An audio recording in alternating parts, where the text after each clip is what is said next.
ఎందరో మహానుభావులు, అందరికీ వందనాలు. ప్రస్తుతం నేను డాక్టర్ చాగంటి సూర్యనారాయణమూర్తి గారు రచించిన డాక్టర్ కథ అన్న పుస్తకాన్ని, ఆయన స్వీయ రచనను చదివి వినిపిస్తున్నాను కదండి. ఇంకా పఠనం కొనసాగిస్తాను. సాక్ష్యమిచ్చువాడు వైద్యుడు. ఈ శతాబ్దం మొదటి భాగంలో తెల్లవాడికి తెలియని సంగతి లేదని ఒక అపోహ ఉండేది. అతడు ఐఎంఎస్లో ఉన్న వర్తకుడుగా ఉన్నా అతని సర్వజ్ఞత్వం ఎక్కడ పడితే అక్కడ చలామణి అయ్యేది. కాబట్టి వాళ్ళు ఏ విషయంలో పండితులైనా అన్ని విషయాలు వాళ్లకు తెలుసునని కోర్టులో సాక్ష్యం ఇవ్వడానికి పార్టీలు ఎక్కువగా తీసుకొచ్చేవారు. ఒక పట్టణంలో జిల్లా కోర్టులో ఒక ఆడకూతురుని గొంతు కోసి చంపాడని ఒక ముద్దాయి మీద కేసు జరుగుతున్నది. నా స్నేహితుడు ఒక వకీలు ముద్దాయి తరఫున పనిచేస్తున్నాడు.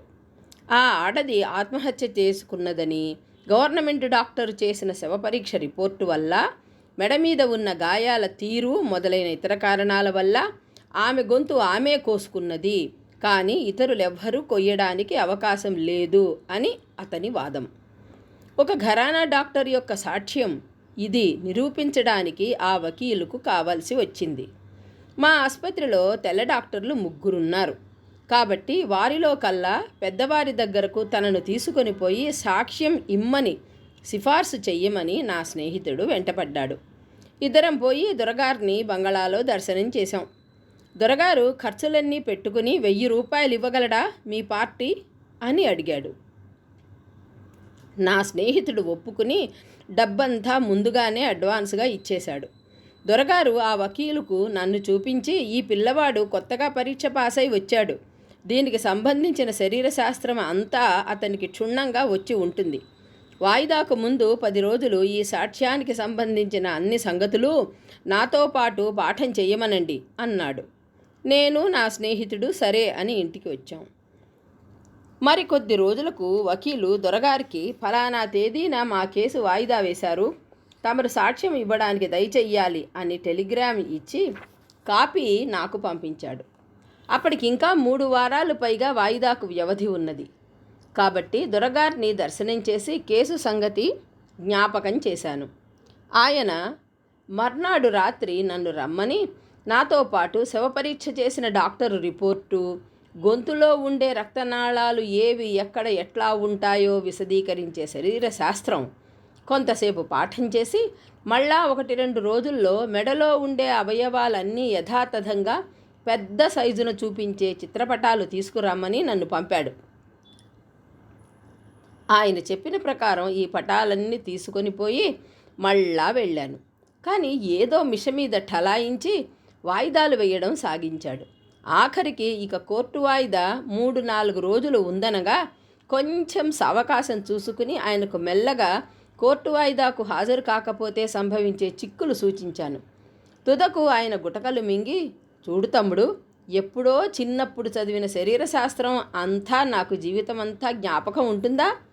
నాకు సంబంధించిన ప్రత్యేక స్త్రీ శారీర శాస్త్రంలో అడిగితే చెప్పగలను, కానీ మెడలో ఆ నాడి ఎక్కడుంది, ఈ ధమని ఎక్కడుంది అని ఏ పల్లెటూరి కోర్టులోనో అడ్డమైన వకీళ్ళు నన్ను చీల్చి చెండాడితే ఏం చెయ్యగలను?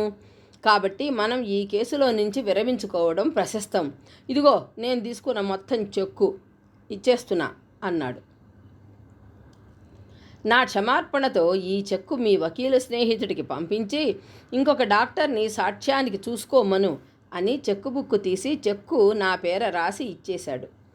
ఆయన ఈ వయస్సులో సాక్ష్యం ఇవ్వడం కోసం శారీరక శాస్త్రం పాఠం చేసి గొంతు మీద గాయం స్వంతంగా చేసుకున్నదా ఇతరులు చేసిందా అని మీమాంస చేయడం అసాధ్యమైన పని అని నిర్ణయించి వెంటనే నా స్నేహితుడిని సాక్ష్యానికి ఇంకొక వైద్యుణ్ణి చూసుకోమని టెలిగ్రామ్ ఇచ్చి, సర్వజ్ఞులు కూడా కోర్టు సాక్ష్యం అంటే ఎలా గజగజలాడతారో తెలియచెప్పుతూ సవిస్తరంగా ఉత్తరం రాసి చెక్కుతో పాటు పంపించేశాను.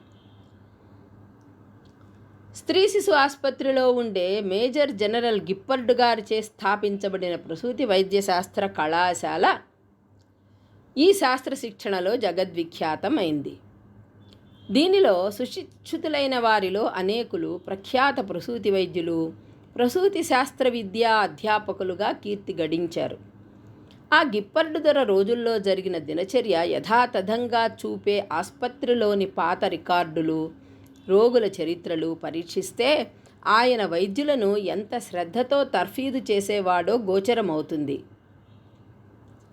ఆసుపత్రిలో వైద్యులు కొత్తగా వచ్చిన ఐఎంఎస్ ఉద్యోగులు కానీ ఇతరులు కానీ ఆపరేషను చేసినంతసేపు ఆయన పక్కన ఉండి సలహా ఇచ్చి సహాయం చేస్తుండే పద్ధతికి రోగి రికార్డు మీద ఆయన వ్రాసిన చెలోక్తులే సాక్ష్యం.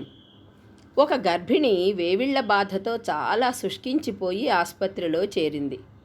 ఆమెకు అప్పుడప్పుడు రోజుకు 1-2 నెత్తురు బంక విరోచనాలు కూడా అయ్యేవి. ఆ విరేచనము ఆసుపత్రిలో పరీక్షించినప్పుడు అందులో ఎమీబా అనే గ్రహణి క్రిములు కనపడ్డాయి.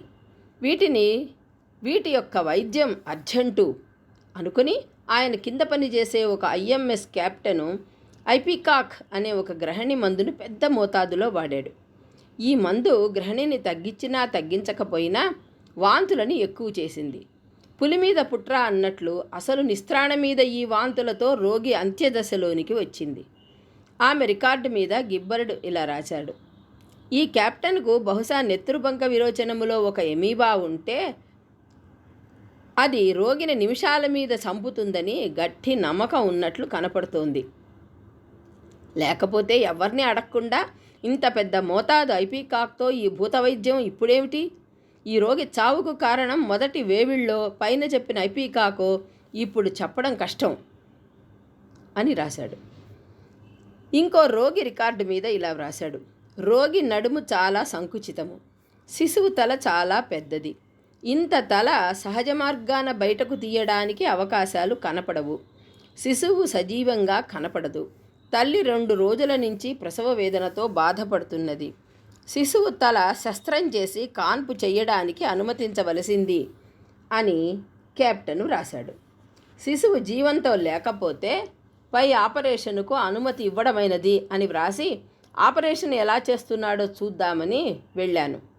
ఆపరేషన్ బాగానే చేసి పిల్లను బయట బాల్చీలో వేశాడు. కానీ చనిపోయిన శిశువు కెవ్వున కేక వేసింది. సజీవంగా ఉన్న శిశువును చచ్చిందనుకొని ఛేదించి తీసిన బుద్ధిమంతుడు ఆ శిశువు పీక ఏడవకుండా పట్టుకుని గట్టిగా నులిమి చంపాకైనా బాల్చీలో పారేశాడా? అదీ లేదు.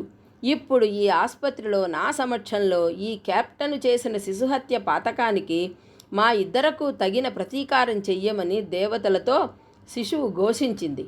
ఒక్కొక్కప్పుడు కపాలం ఛేదించినా శిశువుకు కొన ఊపిరి ఉంటే అరుస్తుంది, తెగిపోయిన బల్లితో ఒక గిలగిలా కొట్టుకున్నట్లు అంటూ రాశాడు.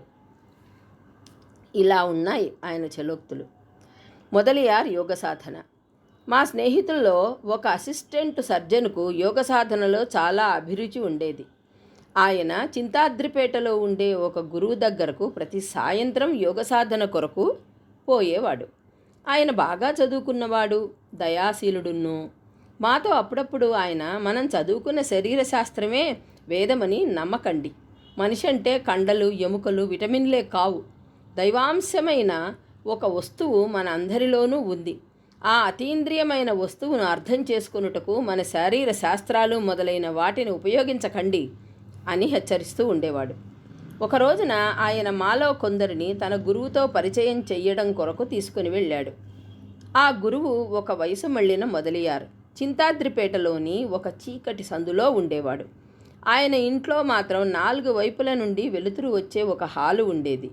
ఆ హాలు లోపలి గోడల మీద నేల నుండి 3 అడుగుల ఎత్తున, అనగా నేల మీద కూర్చుంటే కళ్ళకు ఎదురుకుండా పెద్ద అక్షరాలతో గాయత్రి మంత్రం రాసి ఉండేది.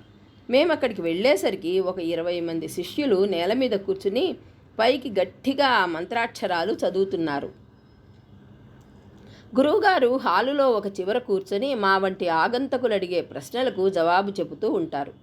శిష్యులకు కానీ ప్రేక్షకులకు కానీ ఏదైనా సందేహం వచ్చి ప్రశ్నిస్తే, మీరక్కడ కూర్చుని ఆ మంత్రాక్షరాలు భక్తితో శ్రద్ధతో చదివితే జ్ఞానోదయం కలిగి ఇక మీ సందేహాలన్నీ నివృత్తమైపోతాయి అనేవాడు.